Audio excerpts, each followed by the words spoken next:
ஸ்டாலின் அவர்கள் வரும் காலத்தில் அந்த மரபை நாங்கள் மாற்ற முயற்சிப்போம்னு சொல்றது எப்படி பார்க்கறது? மரபில்லை, கவர்னரே தேவையில்லைங்கிறது தான் திமுகவினுடைய மிகப்பெரிய ஒரு கொள்கை முடிவாகவே அன்றைக்கு அண்ணா தொட்டு கலைஞர் தொட்டு இன்றைக்கு திரு ஸ்டாலின் அவர்கள் முதற்கொண்டு ஆட்டுக்கு தாடி எதற்குங்க மாதிரி ஒரு மாநிலத்துக்கு கவர்னர் எதுக்கு, இந்த மரபுலாம் தேவையே இல்லை.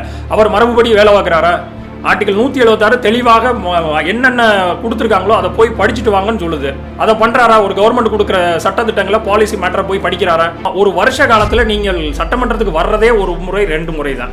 அந்த 2 முறையிலே 2 நிமிஷம் நூடுல்ஸ் மாதிரி வந்துட்டு போயிடுறீங்க அப்படின்னா உங்களுக்கு எதுக்கு இந்த தமிழக மக்களினுடைய வரிப்பணத்தில் இவ்வளவு பெரிய சொகுசான வாழ்க்கை?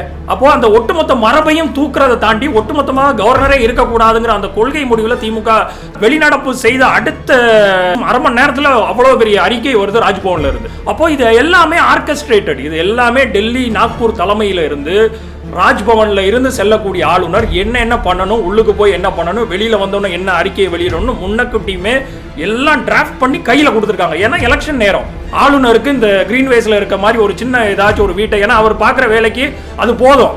அவர் பார்க்குற அரசியல் கீழ்த்தரமான அரசியலுக்கு அவருக்கு நார்மலாக அந்த கிரீன்வேஸ் ரோட்ல எல்லா அமைச்சர்களும் இருக்கிற மாதிரி ஒரு ஓரமாக ஒரு வீட்டை போட்டு கொடுங்க.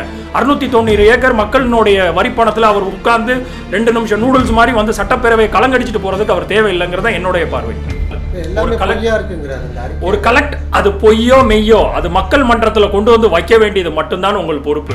ஷரத்து என்னன்னா 176 விதியின்படி போய் வாசிச்சுட்டு வாங்க. மக்கள் அதை தீர்வு பண்ணுவாங்க. நீங்க பொலிட்டிக்கலி ஸ்டேட்டட் ஆட்கள் கிடையாது. அப்படி கேட்டால் நாக்பூர்ல தேசிய கொடியே ஏத்தல இத்தனை ஆண்டு காலமாக சுதந்திரத்துக்கு அப்புறம். அதை போய் கேட்டீங்களா திரு ஆளுநர் RN ரவி அவர்களே, சாரி RSS ரவி அவர்களே? லிபர்டி தமிழ் நேயர்களுக்கு வணக்கம். இன்றைய நேர்காணலில் நாம் சந்திக்க இருப்பவர் அரசியல் விமர்சகர் ஹரிஸ் இப்ராஹிம் அவர்கள். வணக்கம் சார். வணக்கம்.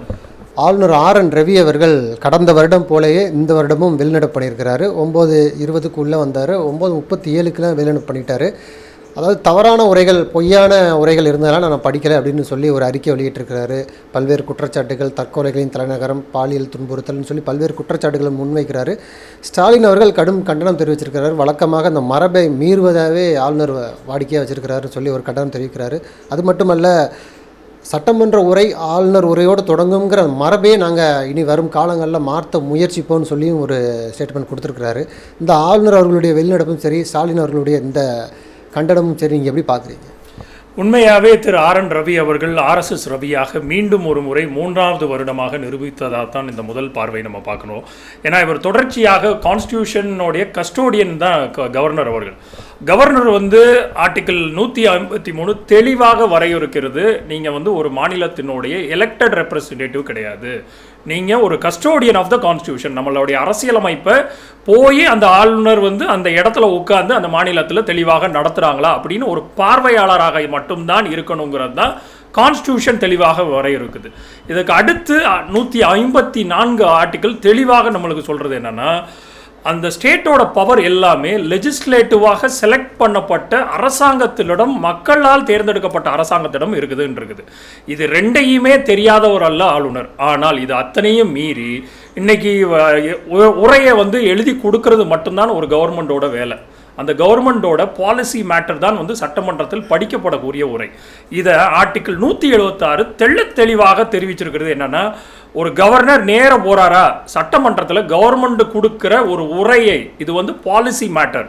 ஒரு கவர்மெண்ட் என்னென்ன பண்ணியிருக்குது, என்னென்ன பண்ண போகுது, பைப்லைனில் என்ன ப்ராஜெக்ட் இருக்குது, என்னென்னதெல்லாம் அவங்க தெளிவாக அந்த மக்களுக்கு சென்று சேர்க்கணும்னு நினைக்கிறாங்கிறத சட்டப்பேரவையினோட முதல் கூட்டத்தொடரில் ஆர்டிகிள் 176 படி வாசிக்க வேண்டியது ஒரு கவர்னருடைய கான்ஸ்டியூஷனல் மரபு. அதுதான் அவருக்கு கொடுக்கப்பட்ட ஒரே பணி. இந்த ஒரு பணிக்காக மட்டும்தான் 690 ஏக்கரில் உட்கார்ந்துருக்கிறாரு, மக்களுடைய வரி பணத்தை சாப்பிட்டுக்கிட்டு உட்கார்ந்துக்கிட்டு இருக்கிறார். இது அத்தனையும் தாண்டி கொடுக்கப்பட்ட ஒரு சிம்பிளான வேலையை நீங்க முடிக்கலன்னா you are against article 164.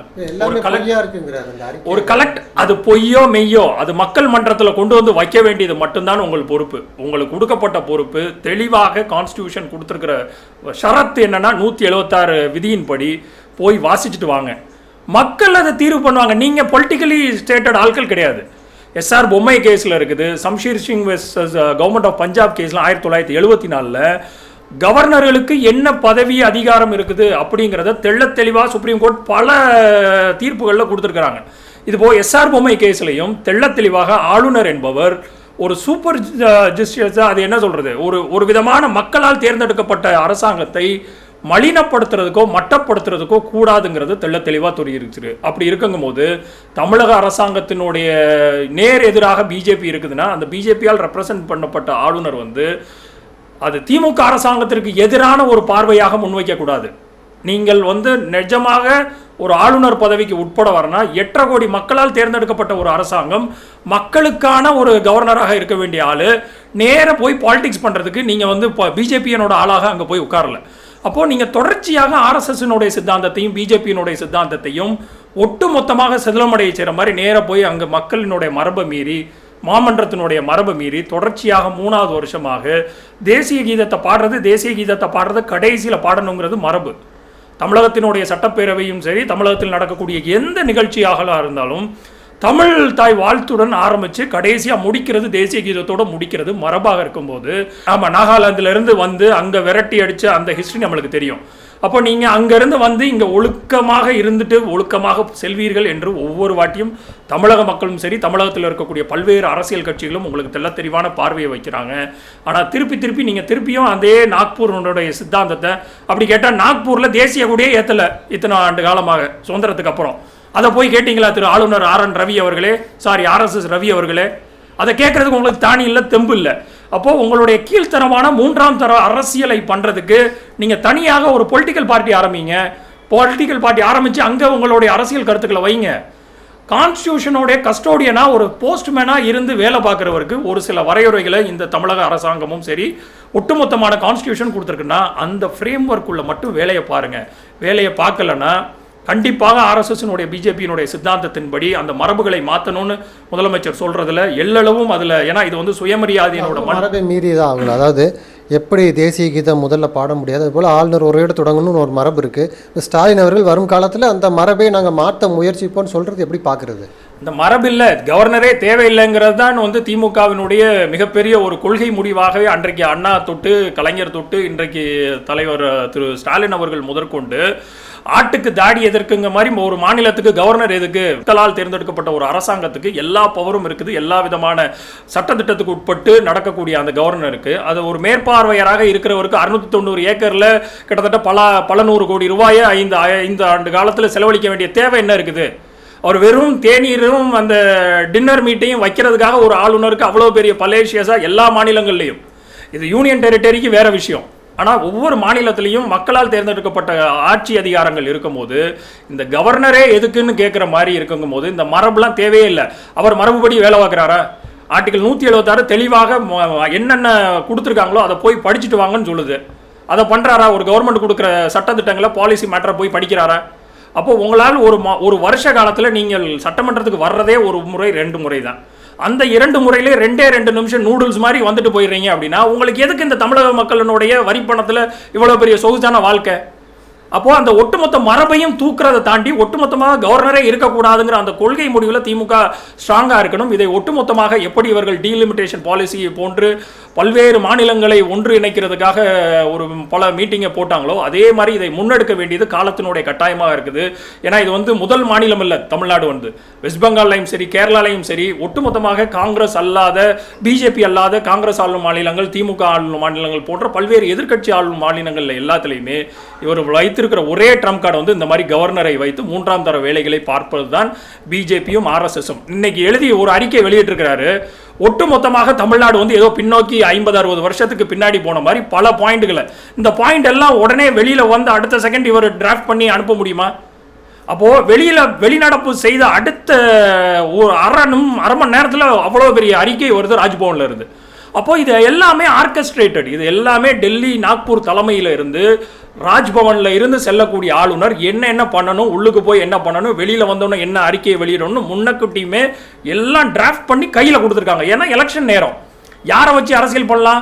Governor வச்சு அரசியல் பண்ணும்போது அவர் இம்ப்யூனிட்டி இருக்கு. அவருக்கு அரசியல் கட்சிகளுக்கு நேர் எதிராக நின்று களமாடலாம். ஆனால் கவர்னருக்கு ஒரு இம்ப்யூனிட்டி இருக்கு, கான்ஸ்டிடியூஷன் அதை கொடுத்துருக்குது.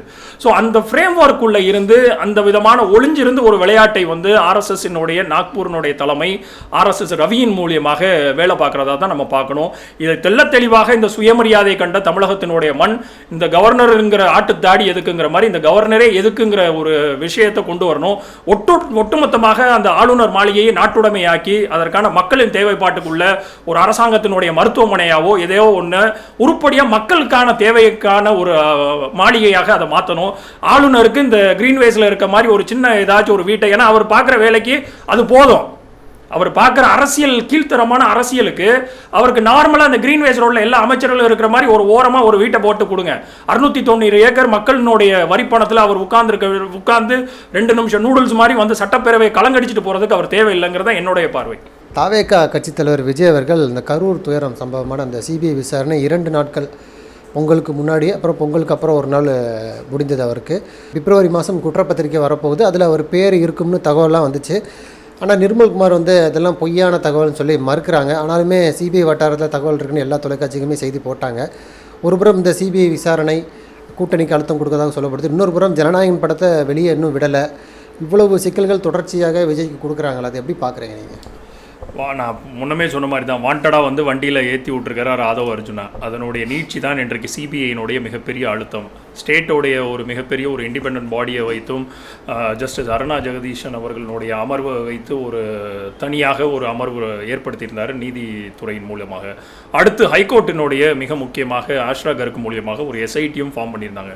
இது அத்தனையும் மீறி நான் கொண்டு போய் டெல்லியில் சிபிஐயில் தான் நான் போய் இந்த கேஸை ஒப்படைப்பேன்னு வாலண்டியராக கொண்டு போய் விஜயை ஏற்றி விட்டதனுடைய மிக முக்கியமான அந்த ப்ரெஷரை வந்து விஜய் அவர்கள் உணர்ந்திருப்பாருன்னு நம்புகிறோம். ஏன்னா இதற்கு பின்னாடி பிஜேபி இருக்குதா அப்படிங்கிற ஒரு பார்வை இருக்குது. ஏன்னா தாவேகாவை கொண்டு போய் ஏடிஎம்கே இதோடைய ஒட்டுமொத்த கூட்டணியில் இணைக்கிறதுக்குரிய வாய்ப்பாக இதை பார்க்குறாங்களா அப்படிங்கிற ஒரு பார்வை இருந்தால் கூட டிசம்பர் 23 மோடி இருக்கக்கூடிய மேடையில் விஜயும் வருவாருங்கிற தகவல்லாம் வந்து அப்படி இருக்குங்கும் போது இது வந்து ரொம்ப டைட்டாக இவரை பிடிக்க வேண்டிய வேலைகள் கூடிய விரைவில் அதை பண்ண வேண்டிய சூழ்நிலைகள் இருக்கிறதா கூட ஒரு பார்வை இருக்கலாம். அதை நம்ம வந்து ஹேஷியங்களுக்கு நம்ம வந்து பதில் சொல்ல வேண்டாம். பட் அன்டில் அல்ல சிபிஐனுடைய வழக்காடு மன்றத்தில் நடக்கக்கூடிய அந்த வழக்கினுடைய தன்மை வந்து ரொம்ப முக்கியமானது. ஏன்னா 41 உயிர் போயிருக்குது. அதற்கான மிக முக்கியமான காரணமாக இருக்கிறதுல தாவேகாவினுடைய தலைவர் திரு விஜய் அவர்களுடைய காலதாமதம் 7.5 மணி நேரம் காலதாமதம் மிக முக்கியமான காரணம். கவர்மெண்டோட பாலிசிஸ் அண்ட் ப்ரொசீஜரை லோக்கல் அட்மினிஸ்ட்ரேஷன் சொன்னதை நீங்கள் ஃபாலோ பண்ணாத 2வது காரணம்.